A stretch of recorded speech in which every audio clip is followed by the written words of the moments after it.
We're so on the happy wall. to welcome you all to the Potpourri guest lecture, and we're very thrilled to welcome Clayne Robison. Fabulous musician. He's been on the music scene for decades, taught at BYU for many years with his lovely wife, Vivian, taught voice. He's been a soloist in a number of CDs, and my favorite one that I listen to is The Redeemer by Robert Kundick, and he sings a couple of songs. And anyway, we're going to learn to sing a little bit. And he knows more. He's probably knows more about the physical, how people sing, how our bodies work, how we produce beautiful sounds than anyone on the planet Earth.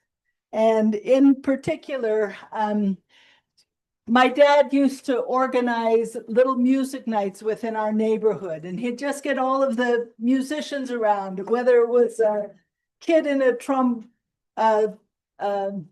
high schooler playing trombone or a professional musician or whatever, and he'd have music nights, and he had one ready to go right before he passed away. And anyway, Clayne was planning to sing there, and the text is, "I will sing in memory of Ken, the prophet Job's testimony. If a man die, shall he live again? From The Redeemer by Robert Kundick." And that was so beautiful, and I so appreciate it. So years later, I'm happy to welcome and have Clayne Robison here for us. Hi, you can take out the little thing, take out the straws and hold on to them because you're going to use them in a minute, and then put the other thing under your chair. It's just a copy of everything that's here on this. This is overwhelming. I'm trying to smell you. I'm trying to intimidate you. But you can put the other things underneath. This is just a copy you can take home. It's my life's work in one little packet, and you can.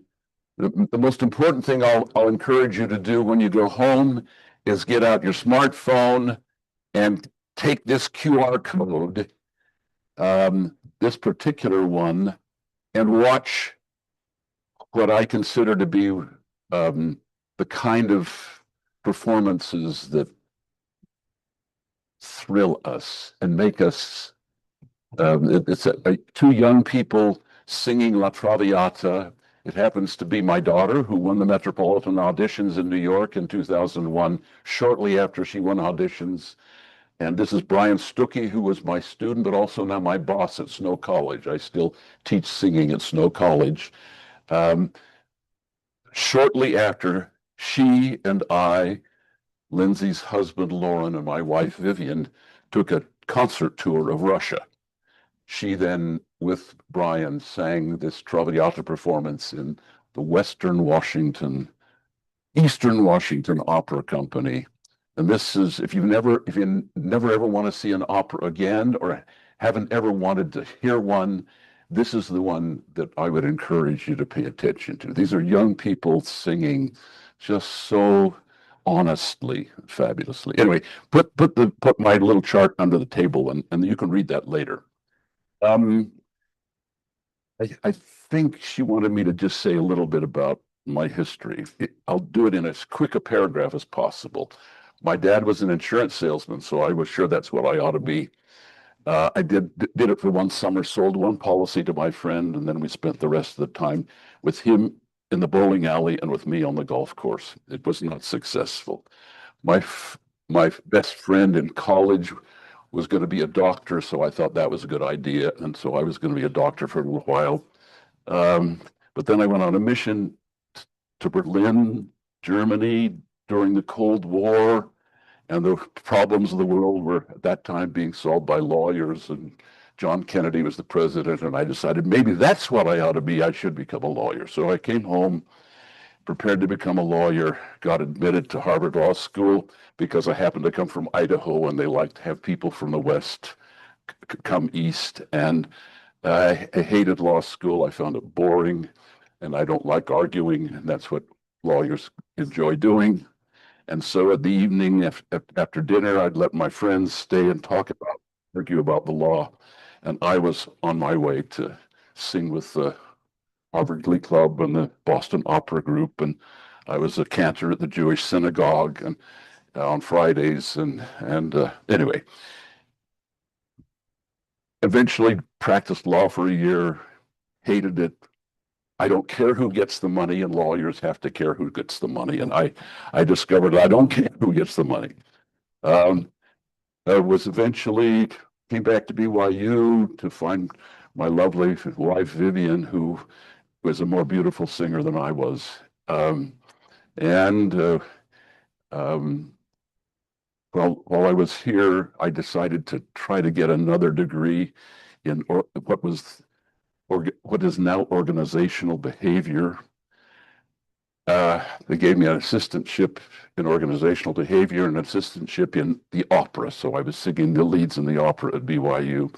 I came home from an opera rehearsal one night, and my new wife, lovely wife, Vivian, said, "You are so much happier when you come home from the opera rehearsals than you are when you come home from your work in the family living center in organizational behavior. Why don't you just go into music?" And I said, "You mean you wouldn't mind being married to a music teacher?" And she says, "Well, heck no, some of my favorite people were my music teachers." Life-changing moment. Everything was fun from then on. And I had to go back and get another undergraduate degree in vocal performance, a master's degree in orchestral conducting, and a doctorate in opera production. Came back and became the opera producer director at BYU for 20 years. Got kind of still discovering myself, got kind of bored. Well, it wasn't boring. No, directing opera was not boring. That's the wrong word. But I found myself caring more about how the singers sounded than how they acted. And so halfway through my career, university let me change to become a voice teacher instead of the opera director. They hired another good opera director that was fine. And I spent the last 20 years of my career and the 20 years since I retired absolutely passionate about what happens when we make beautiful sounds. And so today I'm going to take you into your next century when none of us will be here. Because if there's one thing the scriptures are very clear that we're going to be doing, I'm not sure we're going to be practicing law. Maybe we can look for reruns of football. I doubt that we will be playing football. It doesn't feel like the right activity for the hereafter. But one thing, whether you know it or not, you're going to be singing. And that means that you're going to have your body back. And will it be able to sing beautifully like these two automatically? No, you're probably going to have to use this resurrected body to do the physics that allows it to sound silent night, holy night. And you're going to want to do it in such a way that you can do that for eternity, because whether you know it or not, it's really very satisfying to sing in the choir or sing for each other or sing with your family or sing in the kitchen while you're doing the dishes. And I'm sure we're going to be doing that. So this is just a primer session for you to start thinking about what your body's going to have to do in order to have the joy of singing with each other and to each other for eternity. And you've been there before. When you came out of your mama's womb and the doctor swatted you on the bottom, and your body did it right. That was for every one of you, it was totally healthy sound. I'm quoting Luciano Pavarotti. Beautiful singing is just cultivated shouting. And when you shouted with your kids in an emergency, you also did it right. Your body knows how to make a beautiful sound. However, for 70 or 80 years. Gravity has been working on it. Maybe we'll have gravity in the hereafter. I don't know. If we do, we're going to have to undo gravity because you do not sing beautifully if you've let gravity or backpacks or teenage anxieties or smartphones cause your body to lose its erectness, because the human body is created with a magical, complex instrument that nobody has really been able to duplicate. The body has essentially, it's an instrument with three, well, I'm going to start in another place.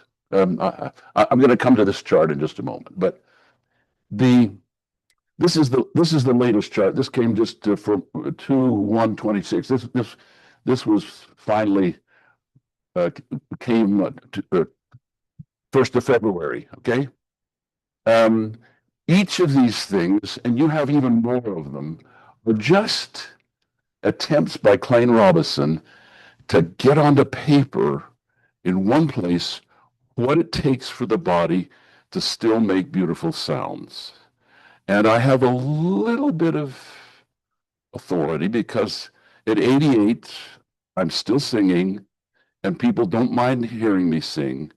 And so I have at least one proof that when you do it right, you might be able to do it for eternity. And I better knock on wood with that. I don't see any wood, but at this point, it's still, the machine still works. And I have also done this with enough people to know that you learn how to do this physical thing best in a group of people. Because I now, since I retired 20 years ago, I do not teach private lessons ever anymore, but I do still teach groups. I teach groups just basic technique. I teach the kids at Snow College how do you, because they're already, gravity has already undone them. How do you get your body to start doing what will allow you to still sing beautifully when you get our age and beyond? And I think I got that figured out. I do not know very much in this. I'm not sure very much in this life, but I think let's see, I'm even going to take I think out of that. I got the singing thing figured out. And we're going to play with that today. The latest statement is the one, if you turn over this page, you have a copy of this on the back. If you want to read it in your lap, you can. This little statement is came actually it was called a sacrament that was being passed a month ago, and all of a sudden, wait a minute, here's really what's going on, Clayne. Here's the better way to do what other things that you have on that little handout. One was and thin wall bores.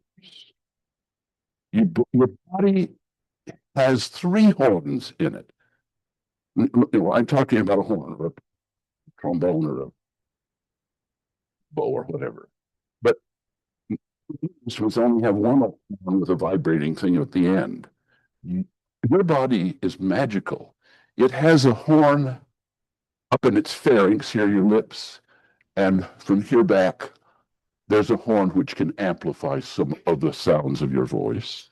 But then there's also, and this is a tricky one that people don't really quite understand very well. Even my voice teacher friends don't understand it very well.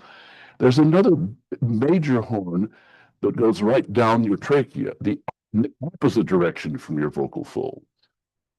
And if you get your body to work correctly, that horn is also a very important part of the sound of your voice. If I cut out that horn, it sounds different. And a beautiful singer, and you have a beautiful voice in you. Everybody does. There's nobody who doesn't. Maybe if you have been deaf from birth, it's possible that you will not be able to be a beautiful singer. But anybody else, your voice is designed, if you get it lined up right, this horn lined up right, and this horn lined up right, and then there's another horn in your larynx that's surrounding your vocal fold. Somewhat smaller, but very important. The vibrating things, as if the trumpet's vibrating lips, are in between those horns and activate them. And the G that is created in those three horns, fold back and help the vocal folds stay more floppy and more beautiful and create more beautiful sound. So the trick is, and we're going to figure out, we join each other in one of the choirs in heaven. And I've already got my place reserved. I've told Brent Wells up at BYU, I get to be in his choir later on, and and I'll do my best to get you into his choir if you'll just remind me when we get there.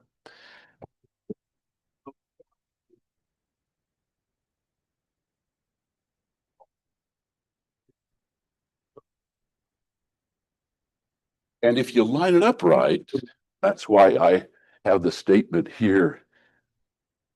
If you look better, you'll sound better. And you look better, we end up not looking quite so good.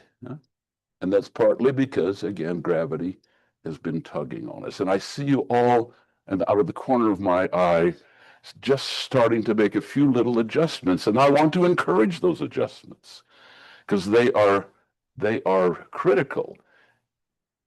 When the vocal folds actually end up lined up in the middle of this horn and this horn and this horn, every voice is beautiful. You'll still sound like you. Your voice is as unique as your fingerprint. If you are in the CIA and you want to get into your headquarters in Langley, why, you can just say, "Hi, this is Clayne Robison," and walk through the door. You don't even have to show your fingerprint or your badge, because your voice is totally unique. But every voice, when it lines up and works correctly, is a voice that you would say, "Oh, I hope they continue singing. That's nice. Please keep going." Now, I can honestly say, I'm talking about, how do I get to this one? That doesn't mean, these days, occasionally on my car radio, the Metropolitan Opera's on. More often than not now, I listen for 30 seconds and then I turn it on. Because what's coming from Metropolitan Opera is impressive, loud, but it is not what I'm talking about. And that's why I'd encourage you to watch these two young people see the opera work. It's this thing that I'm after. And I don't blame you if you don't see a lot of opera, because even though I was the opera director for 20 years, I don't like most opera productions because I find them false, not really what that's not what I'm talking about. And so I'm going to play with in about 3 minutes. How long do I have until? Do I have until the hour? Okay, after the hour. Okay, super. It'll give us a time to all just fiddle around with this for a moment. So take your straw, put the brochure under the seat, and stand up, and let's get in a circle. Just come on, clear around in a circle. If you can't stand up, I don't know. But act like you're standing. Do your best to feel as if you were standing. Okay. Okay. Come on around. Come on around. Come on. All right. Now, in order to play around with what you don't right now really know you still have going inside of you, you need to unglue some stuff. And in order to do that, play like you have a hula hoop. Now, if you have back problems, be careful. You have to protect yourself. But otherwise, play like you have a hula hoop. And the idea is you've got to get everything in your body to counter the gravitational tug that's happened for the last 80 years. And in order to do that, you want to, these next three little exercises, play like you're getting your spine, the fluid in your spine to slosh up and down. So hula hoop is going to slosh the fluid in your spine up and down, and then really slosh it, look at it to splash. Okay. Now play like the hula hoop is going through your legs and up through your body, and it's a snake a hoop. And so you want it to sploshy like a snake. No, you're doing this. That doesn't work. It's got to be snaky, splashy, slashy, sploshy, because everything's got to unglue. Now, play like the hula hoops running around your body this way, and it's like a break dance of sloshiness. Splash, splash, splash, splash, splash. Now, reach for apples at the very top of the apple tree, way at the top. Way at the top, way at the top. Wait. There we go. Now, notice where your ribs and your chest are. Just kind of feel where they are. If you're really reaching the top of the apple tree, the ribs in your chest are the beginning. They're going to stay right there when you bring your hands down. And that's going to be the beginning of your springing chest. So don't let your chest or ribs fall at all, because they're going to be springing open further in a moment. But let your arms and shoulders drop to the floor. And if it works, your weight will have shifted slightly forward on your feet. Okay, now that it's the springing chest, this capacity for this chest to spring forward. Don't lift it with your shoulders. Let your shoulders fall to the floor so your chest can really open. But this feeling right here in the middle of your chest, when we start making some sounds in a moment, is going to be actually have to be able to spring open, not push open, not force open, but just kind of blow open, because one of the important, very important horns lies behind your sternum, and you've got to keep your lungs sucked away from that trachea so that tracheal horn can interact with the pharyngeal horn. The pharyngeal horn's up here in your pharynx, the tracheal horn is down here in your trachea. Okay, put your thumb on your navel now, on your belly button. And you've got your straw ready? Okay. I need you to, now with this chest really feeling sprung open, this is going to feel different from you felt. Some of you really are good posture. I was not expecting you to be able to do that as well. Wow. Wow. Okay, good. Some of you it's harder because gravity's been, has hunched you over and made other things. Well, we're going to try to undo that as much as possible. All right. And then when we see each other in the hereafter, your bodies are going to be a little younger and it'll be a little easier to do this, but I'm still going to get you to do it. Okay. So really feel again that really open chestedness. And here are the two tricks. Put the straw in your mouth and you're going to blow vigorously and then suck vigorously. And put your hand on your belly so you can kind of feel what's going on there. You can feel, oh, when I blow vigorously and suck vigorously, there are a couple of people who don't have straws back there, but play like you've got three little straws in your mouth, okay? Is there something going on in your belly as you do that? Can you feel it happening down there?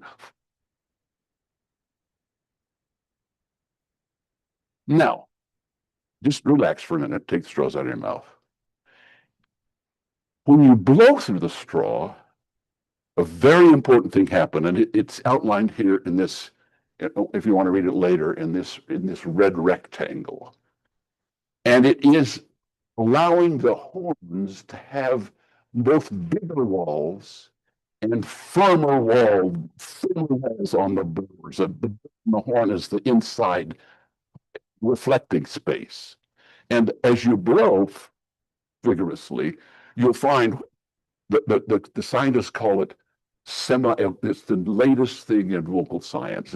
And it's called SOVT, a semi-occluded vocal tract, which they're doing all sorts of fancy stuff with straws, actually. But we can do it also with our diction. When I sing Silent Night, Holy Night, look Out the window and what the sea, popcorn popping on the apricot tree. Part of what I'm doing is putting enough energy clear up to my lips and tongue so that the back pressure, the semi-occlusion of my diction, has enough energy to it so the back pressure from it opens these three horns and firms the walls of those horns so that I'm going to get more beautiful reflection from both my pharyngeal horn and the laryngeal horn and the tracheal horn. So here we go. Reach your apples once more. Feel, oh, my chest is going to spring further forward because the chest has got to be sucking my lungs away from the trachea so it can respond. Okay, now drop your arms and keep your chest open. Now get the straw out. Blow really vigorously through the straw. Actually pop your chest open a little bit. You'll feel that. And then when you suck, a magical thing happens in your abdomen in that your diaphragm continues its inhaling action as you're sucking. And in a moment, we're going to feel that inhaling action. And here's the exercise I'm going to say.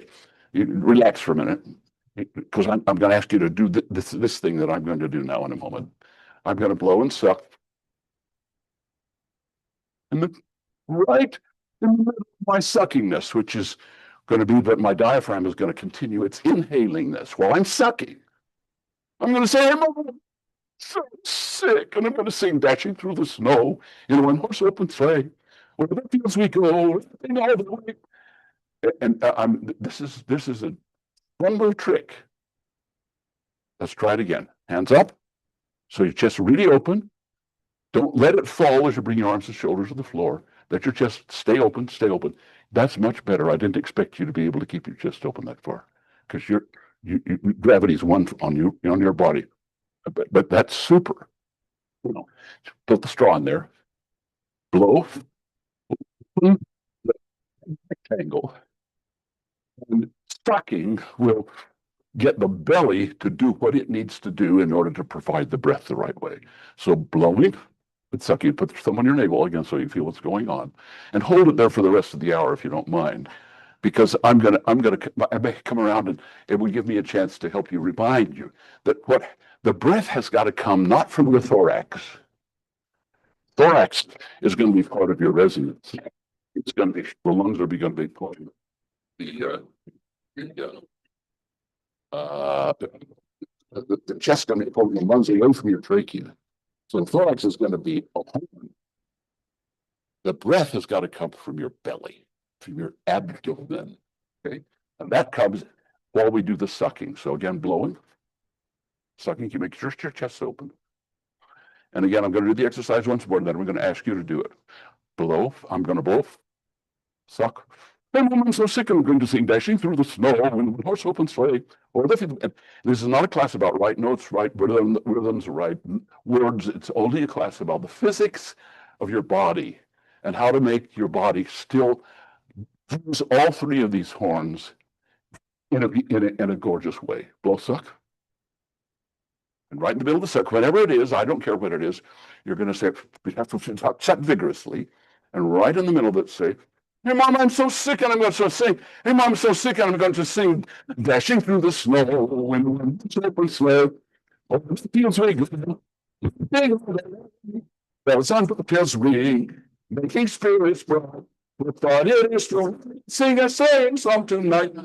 Jingle bells, jingle, jingle all the way. Open sleigh. Jingle bells, jingle bells, jingle all the way. I'm sure you're getting lots of voltage, energy going through your lips and tongue. Don't grab your consonants.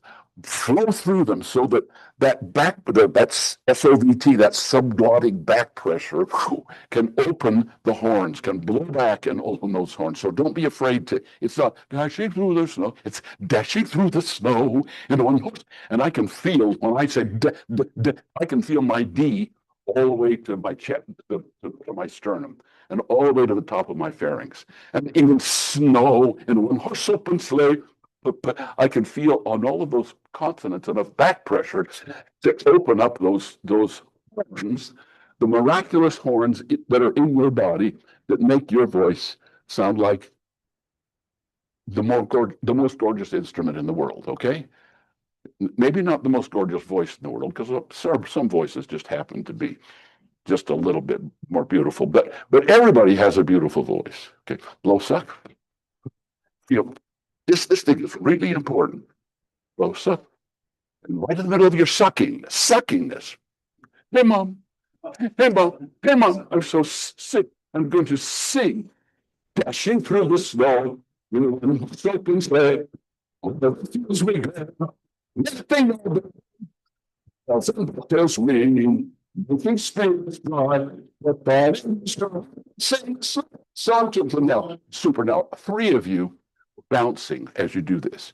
The minute you bounce, your instrument's going to come out of alignment, and your vocal folds will not stay right in the center of those three horns.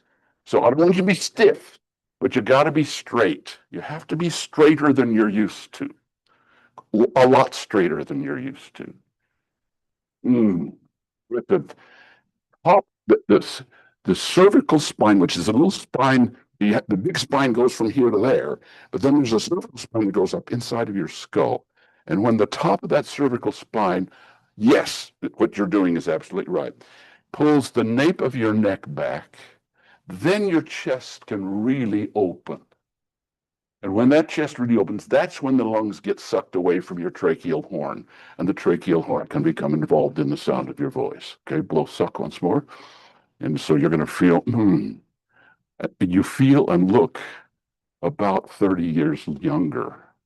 I'm just telling you the way you look as I look around the room. What's that? Someone take a picture. I'm telling you, in the hereafter, it's going to be easier, okay? I don't know whether we're going to have gravity in the hereafter. I have no idea. But if we do, you're still going to have to undo it. You're going to have to do this in order for you to sing in the choir with me and Brent Wells. Okay, blow suck. Really feel, we're right in the middle of sucking this now. Hey, I'm so sick. Going to sing, dashing through the snow. We want to chip and sleigh. All the kids will go.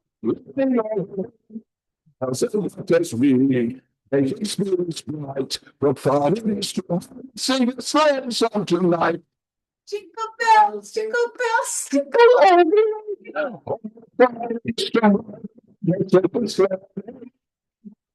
Jingle bells, jingle all the way.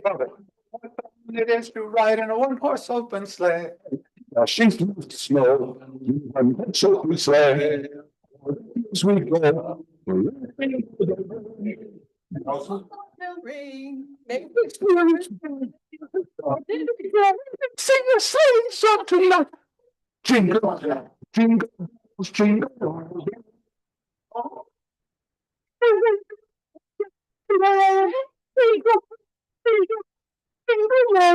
I try to help with that voltage going through the consonant. It's the shoutedness. It's shouting. Look, even if it's piano, if I sing, it's silent night, holy night, all is calm, all is silent. Even piano is shoutiness. Every beautiful sound has got to be whole-bodied, three-horned, activated shoutingness, and that's helped. Say that again. That jingle is way too high. Fine. Look, folks, here it is. Let me read it to you. Yeah. The ID is here that you can take home with you and look at for the next 20 years, as long as you stick around. These all go in my coffin. My kids know that. The posters are going to be there. If I don't know, St. Peter gets to make his own decisions. And I'll be able to reconstruct it if necessary, but I think he's going to let it through because you're all going to be wanting to learn to sing. Everybody is. That's what we're going to do. Maybe some other things. I don't know. I don't know. Look, the genealogy will all be done by AI. Okay. So I don't think so. Oh man, I don't know, whatever. I won't get into that argument. Okay. But the point is, what is my point? I can't remember what my point is. You're doing fine. I know. Yeah, yeah. Let me read it. Here it is. This is the one from actually this week. I just made this poster this week. The ideas here will remind your right brain. Oh boy, that's a theological thing I'll stay away from. To stretch the right body muscles to make more healthy, beautiful singing and speaking. This shout-like technique works for every pitch, and you will find your pitch will extend an octave up and an octave down. Dee, dee, dee, dee. Oh, yeah. My voice can go both directions because my body still keeps these three horns interacting with the vocal folds, and the vocal folds will respond to each other. They interact with one another, and pitch is irrelevant. Did you hear the high pitches that I was singing? Did you hear the low pitches that I'm singing? Your body does pitches that you haven't ever imagined when you do it right. So it doesn't matter what dialect you're saying. Wat already Dieter Ochdorf and still sound a little bit like a German, though you have wonderful English, okay? Every vocal stop, sing Yankee-Doodle Dandy, if we sing whatever, doesn't matter.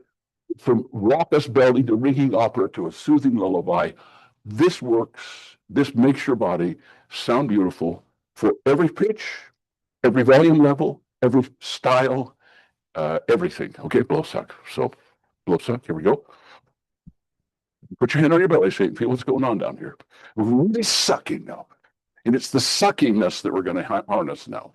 Blow, suck, vigorous sucking. And right in the middle of you sucking, I was so sick. And I'm going to sing Silent Night.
So turn the world.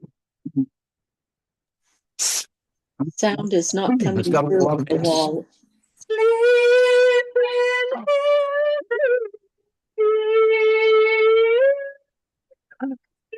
Sleep in heaven.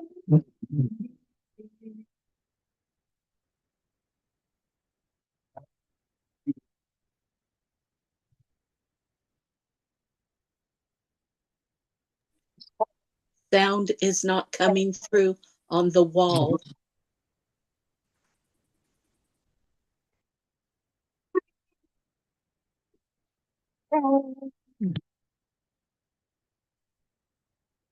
So sleep, sleep.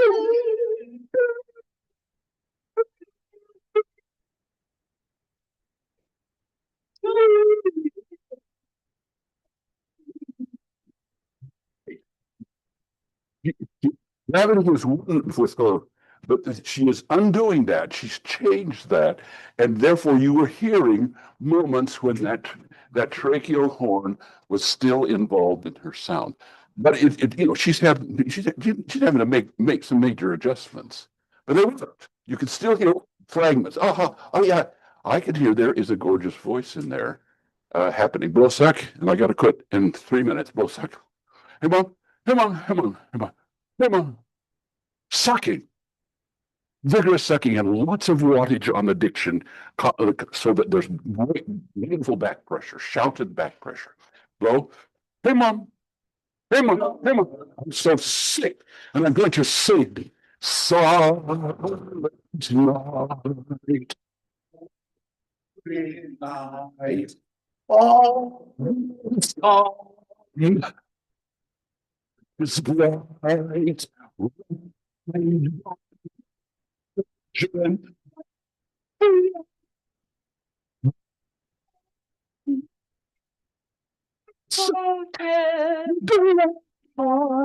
Everybody, there's enough S. Sing. You gotta really have a long shout to the S. And well, did you hear the difference when everybody used the wattage on the S to blow the back pressure open?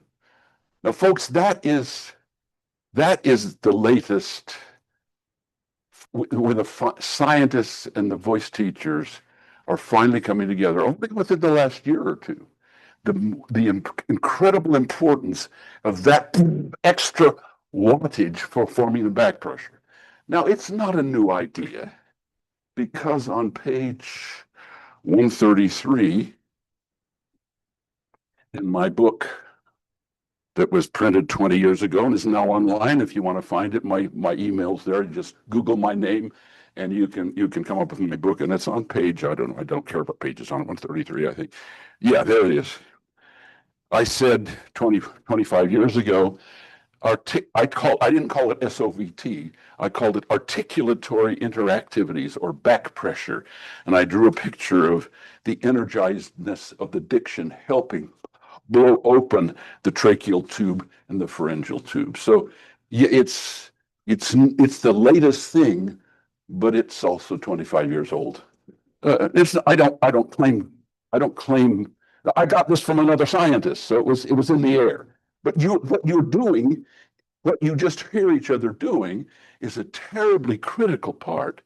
What's more, when you sing, it helps people understand what you're singing. Do you know? Can you understand what any of these current singers are saying? In the pop music, I have 5 grandchildren live with me, and they're playing pop music all the time. Literally, I have 5 grandchildren living in my home with my daughter and son-in-laws. Isn't that right? Okay.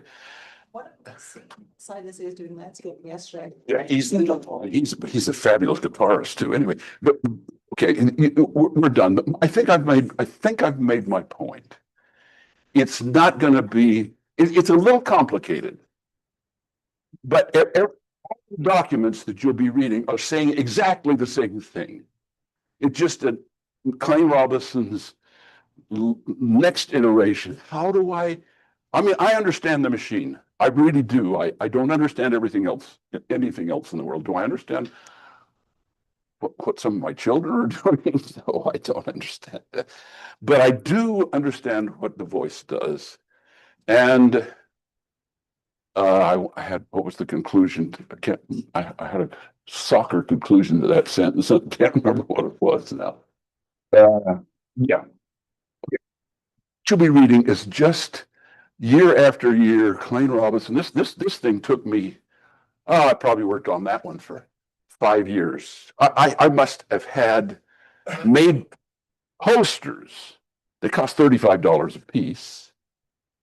I must have made 80, maybe, and that's an exaggeration, 50, maybe that's an exaggeration, 30, I exaggerate a little bit, 35 of these successively to try to get it visualized, the right brain thing. And the thing that you'll see on the back is a written one. It's the left brain version, but they're all saying exactly the same thing.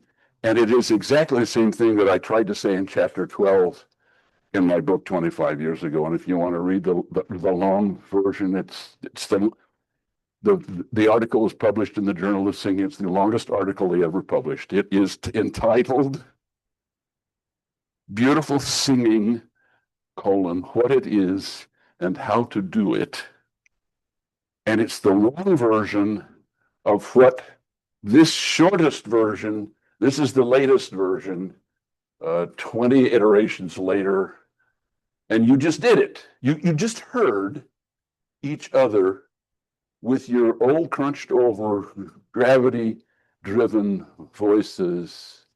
And each of it, I'd have gone to every one of you, and every voice would have been unique. But every one of you, I'm out of time now and I got to quit. Every one of you, I promise, I know I'm the guy who's done the experimenting because I don't teach private lessons. That's inefficient. I teach only groups like this. And in every semester, there's somebody who's not matching pitch. People call them tone deaf. That's a terrible word. And it's not true.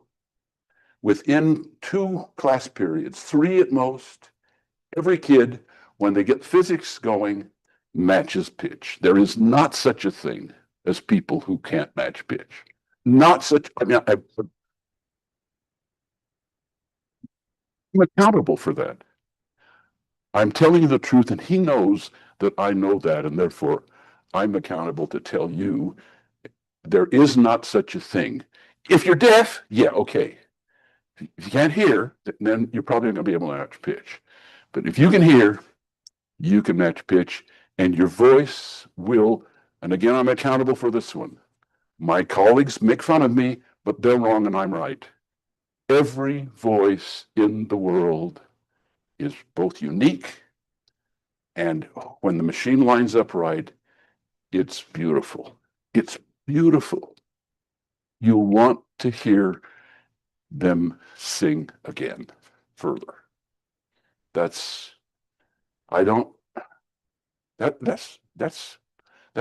sounds a lot like testimony. That's where I am anyway. I'm done. Thank you. The questions, does anyone have questions that they would choose? Yeah. So your last singer, Margine, and I. Yes, now, okay. Yeah, but now, So- while you're talking to me, get your body lined up because your voice will sound better if you do. So your last singer and I both have familial tremors of Yes. voice box. Yes. Have you experienced with that? I used to sing. Yes. And all I can say is, if I can encourage you, even while you're sitting there right now, am I? See, how do I answer that? So instead of shaking with our head and hands, our voice box. I know if I could, I don't know. I cannot guarantee a solution to that. I just know that there are a lot of people who've come with voice problems that they have worked with vocologists and voice scientists for a long time. And lots of them have been solved just by changing the way you stand and where you breathe and using the blowing and sucking of the straw. All I can say is I'm convinced that the machine. Look, all my friends, my aged friends in my ward are hunched over and they talk like this. They don't pay attention to me. You guys paid attention to me because I was the expert that came in from the outside. But my friends don't. I love them still, but sometimes I can't even understand them because they know that I've spent my life and they tolerate my eccentric passion. But they don't change. They still sound like this. But in the hereafter, if I don't get to help him do that, Brent Wells is going to help him do that. Okay. All right. Anyway, I don't know if that answers your question. Does anyone have any other questions? So when I sing, I often feel like it's coming out of here. Okay. And I'm trying to open my chest. I'm trying to relax. I'm trying to get the breath and hold my, But you have to do But it it's- all of it's got to be right. Okay. coming out of here. Okay, here's my answer. This little green box at the bottom of this chart, and this chart is from last year, okay? Came as I was, well, you know, I can give you the little story. I was driving up to help my son, he has 6 little children up in Washington, and they'd had a brand new baby, well, not brand new, baby too heavy for his wife to carry, and she just had a big operation. So I went up and was the baby carrier for 2 weeks. As I was traveling up through Boise to go to Pullman, where they live, at noon, I visited with my brother in Boise, and then I got in my car at noon on Sunday when the Metropolitan Opera plays. Usually these days, when the Metropolitan Opera's on, I listen for 20 seconds and turn it off.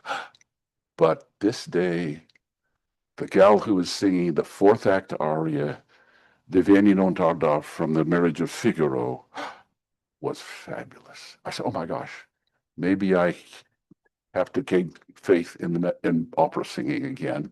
And then the next person that came on, Figaro came on and sang, and then Cherubino came on, and then the Countess, and then the Count, and then Bartolo, and then Marcellina.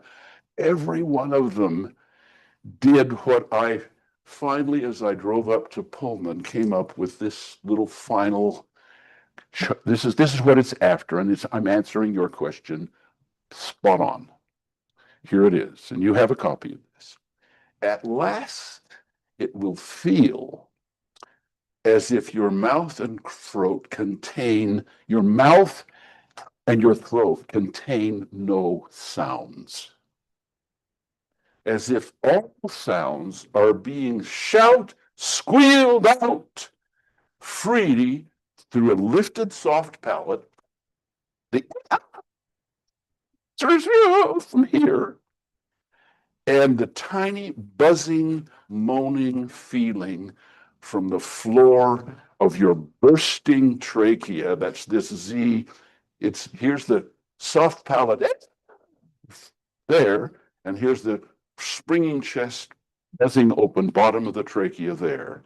The sounds will feel like they are echoing back to you from the room's walls. And those are the most beautiful, healthy sounds. And essentially, and you'll read it in here on this latest chart, it's really important. Everything that the vocal folds create goes against all of these horns inside of your body, but it also echoes from the walls in the room. And when I sing or speak, or silent night, the voice is creating the echoes, then the echoes are then responding back and helping the voice. But even the echoes from the walls, I'm talking physics now, I'm not talking about crazy. It sounds crazy, but it's physics. The echoes that are coming back, the breath pressure echoes of all the overtones coming back from the walls of the room, are also, when everything's open, influencing my vocal folds to play floppy and flexible, and therefore create more beautiful high overtone, more beautiful sets of overtone. Did that answer your question? Choir, you know, when they're in the tabernacle, Yes. that sound. Please. Oh, sorry. Well, I'm You sure feel it's working. the echo coming off the walls of the But you bedroom. can feel the echo coming off when they sing a last note and then they stop. And it's almost like you can Yeah. feel that reverberation going. And it doesn't happen in the conference center. One of my favorite stories is when Mac Wilberg was being called by President Hinckley to be the Tabernacle Choir conductor. And this is a report from Becky, his wife, Becky Wilberg. They were talking a little bit about the new conference center that was going up. And President Hinckley, and this is 3 hearsay quote, President Hinckley to Becky Wilberg, to my ears, to you. So, you know, the old lawyer in me tells me don't trust that many hearsays. But this is what I remember Becky saying to me about what President Hinckley said. He said, I'm worried, is that roof going to stay up in the conference center? That's a whole And then is anybody going to be able to hear anything? I mean, I'm competing with Brigham Young and the Tabernacle, and well, frankly, the Tabernacle, what goes on in the conference center, all has to be amplified. It does not do what the Tabernacle did. That's a total aside. Anyway, this little green box is where you're headed. Okay. Yes. Say it again, please. Hot pizza beer. Yes, Yes. Sarah would have one. Yeah. It's got the little straws so you can practice. Take as many as make sure everybody gets one. Okay. And you're going to read the same thing over and over and over again, only it takes us a long time to really get the important things right. And singing is going to be surprisingly important for the rest of eternity. And so it's worth it. It's certainly been worth my life. And am I still passionate about it, Gerhard? I sit next to Gerhard in Millennial Choir. He knows that I'm crazy. My family makes fun of me, and they deserve making fun of me. I deserve being made fun of. But I got this baby figured out. Microphone, please. Yep. I was listening to a podcast. I'm okay. No, get your chest open while you're talking to me now, so they can hear the difference. And, Mm-hmm. and the guy was talking about the ancient temples, they had singing priests in them and they sang. And some reason we have lost that singing priest. So what was their purpose? What were they doing? And they're starting to find out that with noise, with sounds, well, some people can break glass when they hit the high pitch, right? Yes. And they're starting to realize they've done the research and they can levitate rocks up to certain pitch, will levitate rocks. Very interesting. Now, look, they didn't have amplification systems when they built that dumb tabernacle. They had to talk loud enough so that everybody could be heard, and they don't trust that because nobody can do that anymore. Maybe LeGrand Richards could, but he's the last one. Nobody else will trusting somebody with a sound system to make it. Well, that could not have happened in the pioneer time. You had to have heard Brigham Young and J. Golden Kimball. Okay. And that means they had to be doing what you were doing with me in order to be able to understood in that building. And we've gone downhill on that issue, except for the two people that you're going to listen to. Now everybody has to raise their arm to the square. You promise? You have the QR code. It's in your lap. I dare you to turn off that Traviata at the end of the first act, because the fourth act. Do you know the story of Traviata? Look it up before you watch the opera. It is a moving, lovely story about a prostitute, a lovely prostitute. She has to make a living in Paris with rich people supporting her. She falls in love with a young man. That's Brian Stuckey. That's my boss at Snow College. And second act, they are in their villa outside of Paris, which she is supporting because she has made enough money to support him. His father then comes to her while he's absent. The boy is absent and says, "Please, you are ruining the reputation of my family. My daughter cannot marry well because her brother is living with a prostitute. Please leave him." She said, wait a minute. It's possible that I can in fact fall in love with someone, and I am in love with him, but I can see that I am ruining their lives. So she departs for Paris to sell her goods so that she can pay the rent on this house. When he finds that when the boy finds that she is gone, not knowing that his father has come, he goes to the party at her old home in Paris and insults her, calls her a traitor, calls her down. The fourth act, she is months later, she is dying of consumption, as often sopranos do in operas. And the lovely moment is when the father and the boy, while she's on her deathbed, come, and the father apologizes for having destroyed their lovely life together. My daughter just yesterday on the telephone said, yeah, actually, this is a true story, Dad, but it happens, the end of it actually happens differently from the way Verdi depicts it in the opera. The father and the son never do reconcile. Anyway, it doesn't matter. The point is, Verdi made a better ending than the real life ending for Traviata.